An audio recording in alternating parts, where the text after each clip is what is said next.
नमस्कार। आज फिर से एक नई कहानी के साथ मैं प्रशांत कुमार द्विवेदी हाजिर हूँ आपके सामने। आज एक कहानी माँ की, और उस माँ की जिसने अपने सारी संपत्ति को अपने 4 बेटों में बांट दिया और ये फैसला भी सुना दिया कि 3-3 महीना हर एक बेटे के घर रुका करेगी। पहले तो बेटे बहू अपनी माँ जी का बड़ी बेसब्री से इंतजार किया करते थे, लेकिन अब धीरे धीरे वक्त के साथ वो इंतज़ार और वो देखभाल भी माँ को मिलना कम होती जा रही थी। वही वक्त बदला और धीरे धीरे वो भी कम होता गया। माँ को ये सब पसंद नहीं आ रहा था। माँ भी अब कुछ उदास सी रहने लगी, कुछ गुमसुदगी सी उन्हें महसूस होने लगी। वो गुमसुम सी रहने लगी। एक दिन फिर माँ की सहेली उनसे मिलने उनके घर पर जा पहुंची। माँ से मिलकर उनकी सहेली ने उन्हें कुछ बातें सुनी उनकी, और फिर उन्हें कुछ सलाह देते हुए उनसे विदा ली और अंत में चली गई। एक दिन फिर माँ कहीं दूर से चली आ रही थी। लग रहा था कि माँ काफी लंबा सफर तय करके आ रही हूँ। उनके हाथ में एक पुराने जमाने का बक्सा था जिस पर एक किसी जमाने का ताला लटका हुआ था।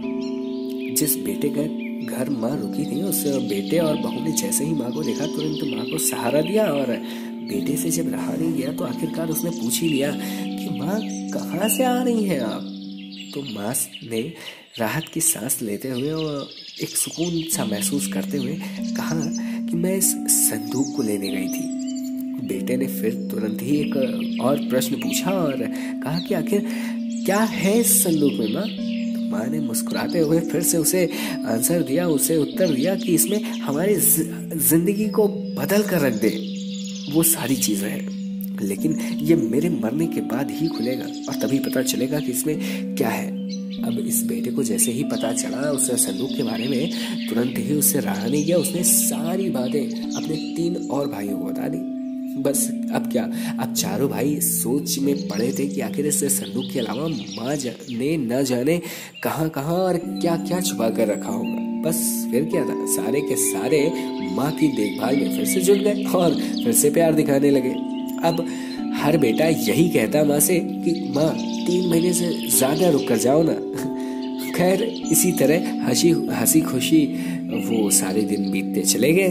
कई साल गुजर गए। माँ को काफी प्यार मिला, काफी दुलार मिला, और फिर एक दिन वो आया जब माँ चल बसी। और उसी दिन माँ की वो सहेली आई और उन्होंने उस संदूक की चाबी उनके सबसे बड़े बेटे को दे दी। और जैसे ही चाबी मिली ना, सब के सब माँ की और उनकी तस्वीर को छोड़कर, यानी माँ को और उनकी तस्वीर को छोड़कर, सब दिखावा वगैरह सब छोड़कर भागे उस संदूक की तरफ और एक दूसरे से कहने लगे जल्दी से खोलो, देखो कि क्या है इसमें।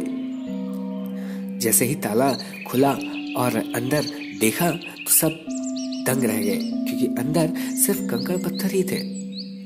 वो सब कहने लगे कि अरे देखो नीचे होगा खजाना असली।